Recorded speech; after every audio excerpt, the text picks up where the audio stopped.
V4U media நேயர்களுக்கு என் அன்பான வணக்கங்கள். ரொம்ப நாள் கழிச்சு இன்டர்வியூக்கெல்லாம் வந்திருக்கேன். இன்றைக்கி என்ன ஸ்பெஷல்னு பார்த்தீங்கன்னா, நம்ம தலைவர் ஸ்பெஷல் ஒரு சின்ன இன்டர்வியூ. உலகம் முழுவதும் தலைவருக்கு வந்து நிறைய ஃபேன்ஸ் இருக்காங்க. அதில் பார்த்தீங்கன்னா ஜப்பானில் உள்ள ஃபேன் வந்து ரஜினி மாதிரி பாட்டு பாடி ஸ்டைல் காமிக்கிறது, சைனா, அந்த மாதிரி உலகம் ஃபுல்லாக எல்லா ரசிகர்களும் வித்தியாசமாக எதாவது பண்ணிக்கிட்டே இருக்காங்க. அதில் தமிழ்நாடு என்ன கம்மியாக பேரப்படுது. சிலவங்க கையில் பச்சை குத்துறாங்க, சிலவங்க தலைவருடைய படத்தை வந்து டேட்டு போட்டுக்கிறாங்க, சிலவங்க தலைவர் படம் ரிலீஸ் ஆகிற டைமில் அந்த படத்தில் தலைவர் என்ன கெட்டப்பில் இருக்காரோ அதே கெட்டப்பாக மாறி ரவுண்ட் அடிக்காங்க. அந்த வகையில் மதுரை பக்கத்தில் உள்ள திருமங்கலம் என்ற ஊரில் இருக்கிற ஒரு ரசிகர், வித்தியாசமான ரசிகர் கார்த்திக் அவர் பேர். அவர் வந்து அவர் வீட்டிலே தலைவருக்கு கோயில் கட்டி அந்த கோயிலில் பூஜைலாம் பண்ணி வித்தியாசமாக ஏதோ பண்ணிக்கிட்டு இருக்காரு. இன்றைக்கி அவர் தான் பார்க்க வந்திருக்கோம். வாங்க அவர் கோயில் முதல் பார்த்துக்கிடுவோம். அதுக்கப்புறம் நம்ம வந்து கார்த்திகை மீட் பண்ணி சின்ன உரையாடல் வச்சுக்கலாம். வாங்க உள்ளுக்கு வாங்க, கோயிலுக்கு வாங்க.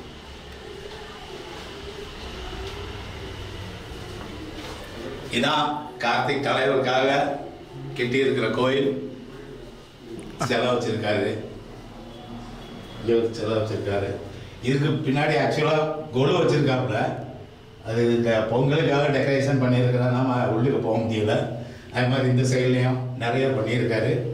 அப்படி இங்கே வந்தீங்கன்னா அவர் முத கெட்டின கோயில் வந்து இது உள்ளுக்கு மூலஸ்தானம் அப்படிங்காப்புல. உள்ளுக்கு வாங்க, மேலே பார்க்கணும். இதான் முத அவர் கட்டியிருக்கிற கோயில், மூலஸ்தானம் அப்படின்னு சொல்லி சொல்கிறாரு. அப்படி இப்படி சுற்றி பார்த்தீங்கன்னா ஃபுல்லாக தலைவர் போஸ்டர் அது இதுன்னெலாம் இருக்குது. அப்புறம் அந்த கதவுக்கு பின்னாடி ஒரு நல்ல ஒரு இது இருக்குது. அவர் தலைவருக்கு எழுதின லெட்டர்ஸ் இது ஃபுல்லாக பார்த்தீங்கன்னா தலைவருக்கு அவர் எழுதியிருக்கிற லெட்டரு, அதுக்குள்ள அக்னாலஜ்மெண்ட் கார்டு ஃபுல்லாக வச்சுருக்காரு. ஒரு கலெக்ஷன் இல்லாமல் எக்கச்சக்கமான கலெக்ஷனோட இந்த கோயிலை வந்து 7 வருஷமாக நடத்திக்கிட்டு இருக்காரு. நல்லபடியாக நடத்திக்கிட்டு இருக்காரு. வாங்க இப்போ வந்து அந்த கார்த்திக்கிட்ட போய், வித்தியாசமான ஃபேன் அந்த கார்த்திக்கிட்ட போய் ஒரு சின்ன உரையாடல் பண்ணிட்டு மீட் பண்ணலாம். வாங்க கார்த்திகை பார்க்கலாம். தலைவரை நாங்கள் லவ் பண்ணுறோம், நேசிக்கிறோன்னு சிறு வயதில் ஒரு கட்டத்துக்கு மேலே அவர் நாங்கள் தெய்வமாகவே நினைக்க ஆரம்பித்தோம். தலைவருடைய படம் எடுத்துக்கிட்டால் முதல்ல நான் பார்த்தது மாவீரன். மாவீரன்லேருந்து இன்னைக்கு வர கருங்கல்ல பண்ணணும்னு சொல்கிறப்ப வீட்டில் டிஸ்கஸ் பண்ண அம்மாவோட அண்ணனோட எல்லாரோடையும் அவரை கும்பிட்டு தான் நாங்கள் எல்லா வேலையும் 25-30 வருஷம் பார்த்துட்டு இருக்கிறோம். எங்கள் குலசாமிக்கு கருங்கல்லே செலவைக்குன்னு ஆசைப்பட்டோம். இன்ட்ரோவில் பார்த்துருப்பீங்க தலைவருடைய ஒரு வித்தியாசமான ஃபேன் அப்படின்னு சொல்லிட்டு. அந்த ஃபேன் வேற யாரும் இல்லை, மிஸ்டர் கார்த்திக். வணக்கம் தம்பி. அவங்களுடைய அண்ணன் சங்கர், வணக்கம். அவங்க பாப்பா, பொண்ணு, அவங்க 3 பேர் இருக்காங்க. ஃபேமிலி எல்லாம் வேலை விஷயமாக வெளியே போயிருக்காங்க. இப்போ இந்த இன்டர்வியூ ஆரம்பிக்கிறதுக்கு முன்னாடி கார்த்திக், முதல்ல நான் என்னை பற்றி சொல்லிக்கிறேன். நான் தலைவருடைய வெறியன்லாம் சொல்ல மாட்டேன், தலைவருடைய ஃபாலோவர்.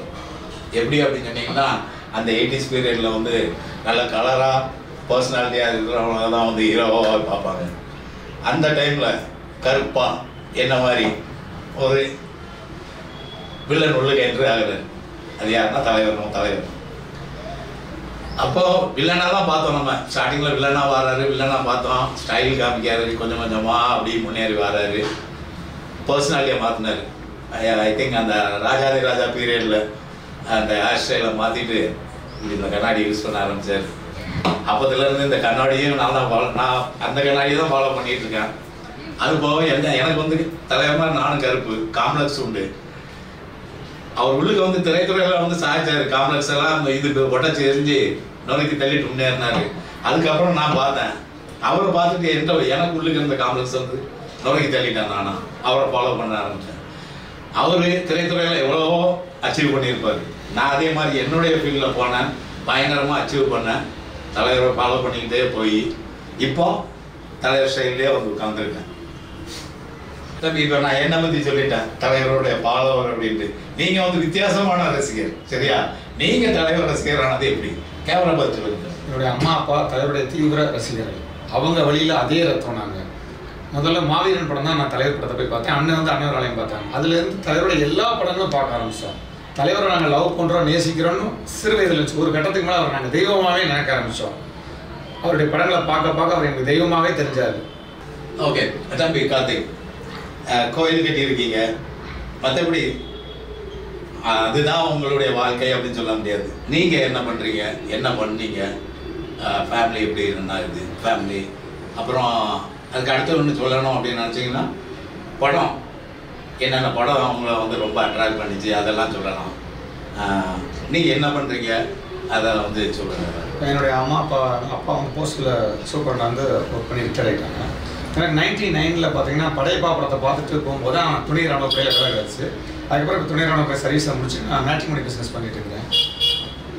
தலைவருடைய படம் எடுத்துக்கிட்டால் முதல்ல நான் பார்த்தது மாவீரன். மாவீரன்லேருந்து இன்னைக்கு வர உள்ள எல்லா படமுமே பிடிக்கும். எந்த படம் பிடிக்காது இல்லை. இதில் பர்டிகுலராக முள்ளும் மலரும், தளபதி, பாஷா, அண்ணாமலை, பேட்டை, படையப்பான்னு சொல்லிக்கிட்டே போகலாம். எல்லா படமே எனக்கு ரொம்ப பிடிக்கும். தலைவரோட ஒவ்வொரு புது படம் ரிலீஸ் ஆச்சுன்னா தேட்டர் பார்த்தீங்கன்னா தேட்டரில் நானும் போயிருக்கேன் 2 படம். சரியா, ஃபர்ஸ்ட் ஷோ பார்க்கறதுனாலே கொஞ்சம் ரொம்ப டிஸ்டர்பன்ஸ் ஆகும். அதுக்கப்புறம் ஒரு 10 நாள் கழிச்சு திரும்ப போய் பார்ப்போம். இந்த மாதிரி தான். நீங்கள் உங்கள் ஃபேமிலி, அண்ணன், பாப்பா, ஒய்ஃபு, அம்மா அப்பா, நீங்கள் எப்படி வந்து தலைவர் படம் புது படம் ரிலீஸ் ஆகுதுன்னா அதை எப்படி செலிப்ரேட் பண்ணுவீங்க? நாங்கள் முதல்ல தலைவருக்கு எங்கள் வீட்டில் வச்சுருக்க கோயிலில் அவரை வணங்கி பூஜையெல்லாம் பண்ணி முடிச்சுட்டு ஓப்பனிங் தேட்டரில் போய் தான் பார்ப்போம்.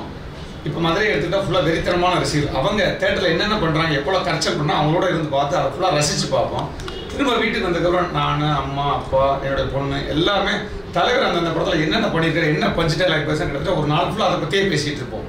கார்த்திக், இப்போ நான் அடுத்து கேட்குறது என்னென்னா, படத்தை பற்றி பேசணும், தலைவரை பற்றி பேசணும், எல்லாமே பேசணும்.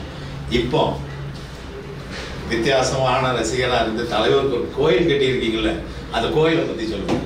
ஃபுல்லாக கேமராவை பார்த்து என்னென்ன சொல்லணுமோ சொல்லுங்கள். தலைவருக்கு முதல்ல படங்களை வச்சு தான் நாங்கள் ரொம்ப நாள் வணங்கிட்டு இருந்தோம். அதுக்கப்புறம் அவர் தெய்வம் நினைக்கிறப்ப ஏன் கருங்கல்ல செலவு பண்ணக்கூடாதுன்னு நினச்சோம். கருங்கல்ல பண்ணணும்னு சொல்கிறப்ப வீட்டில் டிஸ்கஸ் பண்ண அம்மாவோட, அண்ணனோட எல்லாரோடையும் முதல்ல எங்களுக்கு ஒரு மாதம் தயக்கம் இருந்துச்சு, இது பண்ணலாமா வேணாமா. அதுக்கப்புறம் தலைவர் தான் நம்ம சாமியை நினைக்கிறோமே, அப்போ கருங்கல்ல பண்ணணும்னு சொல்லிட்டு கூகுளில் ஃபுல்லாக சர்ச் பண்ணோம். ஒரு கோயில் சிலை பண்ணணும்னா என்னென்ன ப்ரொசீஜர் அதை ஃபுல்லாக டீட்டெயிலாக எடுத்துகிட்டு ராசிபுரம், நாமக்கல் அந்த ஏரியாவுக்கு அங்கேருந்து கருங்கல், ஏன்னா அங்கேருந்து கருங்கல் வாங்கிட்டு வந்து இங்கே செலை பண்ணும்போது அதில் ஒரு வைப்ரேஷன் இருக்குன்னு சொன்னாங்க. அதுக்கப்புறம் அந்த கருங்கலை கொண்டு வந்து விருதுநகரில் சிலை செய்கிற சிற்பீட்டை கொடுத்து கிட்டத்தட்ட 6 மாதம் 7 மாதத்துக்கு முதல்ல ஒரு மூலவர சிலை பண்ணோம் தலைவருக்கு. கிட்டத்தட்ட 250 கிலோ எடை கொண்ட முழுக்க கருங்கல்லையான மூலவர் சிலையை வச்சு தான் 2023 கும்பாபிஷேகம் நடத்தி அவரை வணங்க ஆரம்பித்தோம். ஒரு 6 மாதத்துக்கு அப்புறம் தலைவருக்கு ஒரு வாகனம் வைக்கணும்னு ஒரு ஆசை வந்துச்சு. அதுக்கப்புறம் மீண்டும் கருங்கல் ராசிபுரத்தில் வாங்கிட்டு வந்து கழுகு சிலை 50 கிலோவில் தலைவருக்கு வாகனமாக வச்சுருக்கிறோம். இப்போ தலைவருடைய 74வது பிறந்தநாள் வந்தனால மீண்டும் 300 கிலோவில் 3 அடி உயரத்தில் கருங்கல் சிலை வச்சுருக்கிறோம். வச்சது மூலவர் ரஜினிகாந்த், இப்போ வச்சிருக்கிற சிலை உற்சவ ரஜினிகாந்த். எங்களை பொறுத்தவரை ஒரு தெய்வன்றனால ஒரு கோயில்ன்றப்ப கருங்கல் சிலை இருந்தால் தான் அதை நம்ம கும்பிடும்போது அதில் ஒரு வைப்ரேஷன் இருக்கும். தலைவர் பேரை சொன்னாலே ஒரு வைப்ரேஷன் தான், ஒரு கும் சப்தா. அதனால இப்போ முழுக்க கருங்கல்லே சிலை வச்சு அவரை நாங்கள் வாங்கிட்டு வரோம். பொதுவாக மனிதர்களுக்கு கோயில் சிலை வச்சு கோயில் கட்டுறது அப்படிங்கிற கான்செப்ட் வந்து பரவாயில்ல ஒரு மாதிரி இருக்கும். நீங்கள் அப்படி ஒரு கோயில் தலைவருக்கு வந்து சிலை வச்சு கோயில் கட்டியிருக்கீங்க, அதை பற்றி உங்களுடைய கருத்து என்ன? அவர் வந்து எங்களுடைய குலசாமி.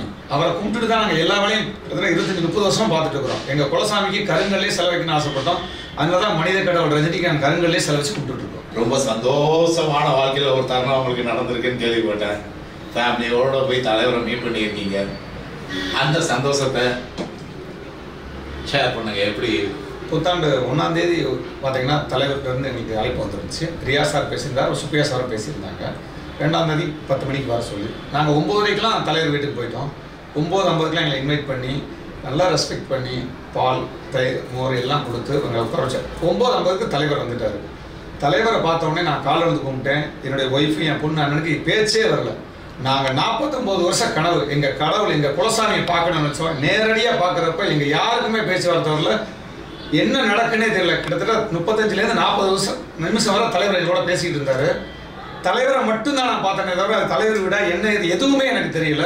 நானாவது கொஞ்சம் தலைவர்கிட்ட பேசிக்கிட்டு இருந்தேன். தலைவர் நிறைய கொஸ்டின் கேட்டுக்கிட்டார். ஆனால் என்னுடைய பொண்ணு, அண்ணன், என் ஒய்ஃபுக்கு பேச்சே வரலை. ஏன்னா நாங்கள் கடவுளாக நினைக்கிறோம். நேரடியாக பார்க்குறப்ப எங்களுக்கு மிகப்பெரிய அதிசயம், அற்புதம். இன்னும் சொல்லப்போனால் நாங்கள் இந்த பிறவியில் பிறந்ததோட பிறவி பலனே அடைஞ்சிட்டோம். இனிமேல் நாங்கள் வாழ்கிற வாழ்க்கை ஃபுல்லாக போனஸ் மாதிரி எங்களை பொறுத்தளவு. ஓகே, இப்போ அண்ணா நீங்களும் தலைவர் பார்க்க ஃபேமிலியோட போயிருக்கீங்க. உங்களுடைய ஃபீலிங்ஸ், உங்கள் மகிழ்ச்சி கொஞ்சம் ஷேர் பண்ணுங்க. தலைவரை பார்த்து பெரிய விஷயம், வாழ்க்கையில் பெரிய விஷயம். நீண்ட 40 வருஷம் தலைவரை பார்க்க நினச்சிட்டே இருந்தோம். பார்த்தது பெரிய சந்தோஷமான விஷயம். பிறகு இப்போ நினைச்சோம் சொர்க்கத்துக்கு போன மாதிரி சாப்பிட்டு நேரச்சினேன். சார் இங்கே வந்தது நான் சொர்க்கத்துக்கு வந்த மாதிரி இருந்துச்சு அப்படின்னு சொன்னேன். இப்போயும் உயிர் போனாலும் கவலைப்பட மாட்டேன். தலைவர் பார்த்தது நான் கொடுத்து வச்சக்கூடிய முக்கியமாக தலைவரை வரவேற்றது என் குடும்பத்துக்கு பெரிய பெரிய விஷயம். பாப்பா நீங்கள் சொல்லுங்கள் பாப்பா, உங்கள் தலைவரை மீட் பண்ணிட்டு வந்துட்டு மீட் பண்ணதில் உங்களுடைய ரியாக்ஷன் எப்படி இருந்தது? தலைவரை பார்த்ததுல மிகப்பெரிய சந்தோஷம். எங்களுக்கு இந்த வருஷம் நியூ இயரோட பெரிய கிஃப்ட்டு. எதிர்பார்க்கல. சாரை பார்த்தோன்னே எங்கள் எல்லாத்துக்கும் பேச்சே வரல. தலைவரை பார்த்தோன்னே எல்லாருமே அசந்து போயிட்டோம். கேள்விப்பட்டிருக்கோம் சார் சிம்பிளாக இருப்பாங்க, அவ்வளோ ஹம்பிளாக இருப்பாங்க. நேராக பார்த்தோன்னே எங்களுக்கு அவ்வளோ புத்துணர்ச்சியாக இருந்துச்சு. அவங்க சொன்னதை விட எல்லாமே அதிகமாக தான் தோணுச்சு. சாரை பார்த்துட்டு ரொம்ப சந்தோஷமாக இருந்துச்சு. ஆசீர்வாதம் பண்ணாங்க. சாரோட ஆட்டோகிராஃபும் கேட்டு ஆட்டோகிராஃப் சாருக்காண்டி வாங்கியிருந்தாங்க. சார்ட்டை வாங்கியிருந்தேன். நியூ இயரோட பெரிய குட் நியூஸ் எங்களுக்கு. தலைவரை பார்த்தது எங்களுக்கு பெரிய சந்தோஷம். எங்களுக்கு இது வரைக்கும் நாங்கள் நடக்குமான்னு யோசிச்சுட்டு இருந்த கனவு இப்போ நிறைவேறிடுச்சு. எங்களுக்கு பார்த்தோன்னே சாரை பார்த்தோன்னே பேச்சே வரல. அப்படியே எல்லாம் வியப்பாக தான் இருந்தோம். சார்ட்ட பிளெஸிங்ஸ்லாம் வாங்கிட்டோம். மிகப்பெரிய கிஃப்ட், என்னோடய வாழ்நாளோட மிகப்பெரிய கிஃப்ட் இது. சாரை பார்த்து பிளெஸிங்ஸ் வாங்கின பிறகு எங்களுக்கு சந்தோஷத்தில் பேச்சே வரல.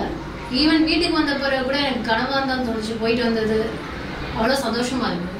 ஓகே தம்பி, இப்போ இன்னொரு கேள்வி. நிறைய பேசணும், கோயில் பற்றி பேசணும், தலைவரை பற்றி பேசணும். இப்போ நீங்கள் இந்த கோயில் வச்சுருக்கீங்கல்ல, இதை அக்செப்ட் பண்ணுறவங்க அக்செப்ட் பண்ணிக்குவாங்க, ரசிக்கிறவங்க ரசிப்பாங்க, மகிழ்ச்சியாகிறவங்க மகிழ்ச்சியாகும். இந்த எதிர்மறையாக பேசுகிறதுக்குன்னு ஒரு குரூப் ஒன்று இருக்கும். அந்த மாதிரி இது வரைக்கும் யாராவது எதிர்மறையாக பேசியிருக்காங்களா? அவங்களுக்கு உங்களுடைய பதில்? நாங்கள் எங்கள் குலசாமி ரஜினியை தெய்வமாக நினைக்கிறனால தான் கருங்கல் சிலை வச்சு கும்பிட்டுருக்குறோம். இங்கே வீட்டுக்குள்ளே வச்சு தான் கும்பிட்றோம். பப்ளிக் எந்த தொந்தரவும் கிடையாது, எந்த கமர்ஷியல் பர்பஸும் எங்களுக்கு கிடையாது. எதிர்மறையாக பேசுறது எங்களுக்கு கொஞ்சம் கூட கவலை இல்லை. எங்களை பொறுத்தவரை எங்கள் குலசாமி, கடவுள், தெய்வம் எல்லாமே அவர் தான். அவரை கும்பிட்டு போய் தான் எனக்கு எங்கெல்லாம் விஷயம் கூட எங்கள் குடும்பத்தில் நல்ல விஷயம் எது நடந்தாலும் அவரை கும்பிடுறாங்க. அதனால எதிர்மறை விமர்சனம் பற்றி எங்களுக்கு கொஞ்சம் கூட கவலை. தலைவர் சொன்ன மாதிரி போய்கிட்டே இருப்போம். எங்கள் வழியில் நாங்கள் கும்பிட்டுக்கிட்டே தான் இருப்போம். எதிர்மறையான ஆட்களை பற்றி பேசிட்டோம், நிறைய பேசிட்டோம். இப்போ தலைவர்களுடைய ரசிகர்கள் அவங்களுக்கும் நிறைய தெரிஞ்சிருக்கும் அந்த கோயில் பற்றி. அவங்கள்ட்ட இருந்து என்ன மாதிரி ஒரு ரெஸ்பான்சிபிள் வருது, எப்படி உங்களை ட்ரீட் பண்ணுறாங்க, இதை பற்றி ஏதாச்சும் சொல்லுங்கள். சண்டே மேக்ஸிமம் தலைவர் ரசிகர் 4-5 பேர் மேக்ஸிமம் வந்துகிட்டே தான் இருக்கிறாங்க. வந்து தலைவரை கும்பிட்டுட்டு தான் போகிறாங்க. இப்போ ரீசெண்டாக எல்லா ஃபேன்ஸுமே காலண்டர் அடிச்சிருந்தனால அவங்களுடைய காலண்டரை கொண்டு வந்து தலைவருடைய காலடியில் வச்சு வணங்கிட்டு நம்ம கோயிலுக்கு காலண்டர் கொடுத்துட்டு அதுக்கப்புறம் அவங்க ஃபேன்ஸுக்கு ஃபுல்லாகவே கொடுத்துட்டு இருக்கிறாங்க. ஃபேமிலியாகவும் வர்றாங்க. அவங்களே வரும்போது பால் இதெல்லாம் வாங்கி வந்து அபிஷேகம் பண்ணுறாங்க. நாங்கள் மட்டும் இல்லை, தலைவர் ரசிகர் எல்லாருமே தலைவரை கடவுளாக தான் நினைக்கிறோம். அதனால் தலைவர் ரசிகர் சைட்லேருந்து எங்களுக்கு ரெஸ்பான்ஸ் ரொம்ப நல்லா இருக்குது.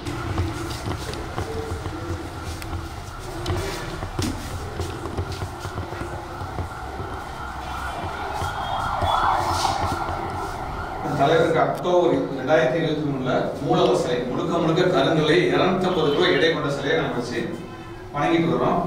அதுக்கப்புறம் தலைவருக்கு ஒரு வாகனம் வேணுமே சொல்லி கழுகு வாகனம் 50 கிலோவில் 1.25 அடியில் கருங்கல் சிலை நாங்கள் வச்சிருக்கிறோம். அவர் வாகனமா இந்த பக்கம் கொஞ்சம் பாருங்க. தலைவருக்காகவே நான் பாட்டு எழுதியிருக்கிறேன். ஓம் ரஜினியை போற்றி, ஓம் ரஜினி தெய்வமே போற்றி, ஓம் எங்கும் நிறைந்தவரை போற்றி, ஓம் மனித கடவுள் ரஜினியை போற்றி, ஓம் கருப்பு உயரமை போற்றி, ஓம் ஸ்டைல் மன்னனை போற்றி, ஓம் சூப்பர் ஸ்டாரை போற்றி, ஓம் நேர்மை ஆதி பரம்பொருளை போற்றி, ஓம் எளியவர்களின் வள்ளலை போற்றி, ஓம் அகிலத்தின் தலைவனை போற்றி, அகிலத்தை வலுப்பை போற்றி போற்றின்னு இந்த பாடலை தான் நாங்கள் காலையிலையும் சாயந்தரம் படிச்சுட்டு தான் தலைவரை நாங்கள் கும்பிட்டுக்கிட்டு இருக்கோம், தெய்வமாக நினச்சிக்கிட்டு இருக்கோம். இந்திய தலைவருடைய 74வது பிறந்தநாளை முன்னிட்டு முழுக்க கருங்கல்லே 3 அடி 300 கிலோவில் இந்த சிலையை நாங்கள் வடிவமைச்சிருக்கிறோம். அவர் மூலவர் சிலையாகவும் இவர் வந்து உற்சவர் சிலையாக நாங்கள் வச்சுட்டு டெய்லி காலையிலையும் சாயந்தரம் இவரை வணங்கிட்டு வந்துட்டு இருக்கோம். போன தலைவருடைய 74வது பிறந்தநாளை முன்னிட்டு 3 அடி உள்ள இருக்கிறவர் வந்து மூலவர் ரஜினிகாந்த், இந்த ரூம்ல இருக்கிற உற்சவர் ரஜினிகாந்த், இவர் அவங்க 2 பேருமே நாங்கள் காலையில் ஈவினிங் டெய்லி வணங்கிட்டு வந்துட்டு இருக்கிறோம்.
Okay before you media viewers, இதோட நம்ம இன்டர்வியூ நிறைவேற்றிக் கொள்வோம்.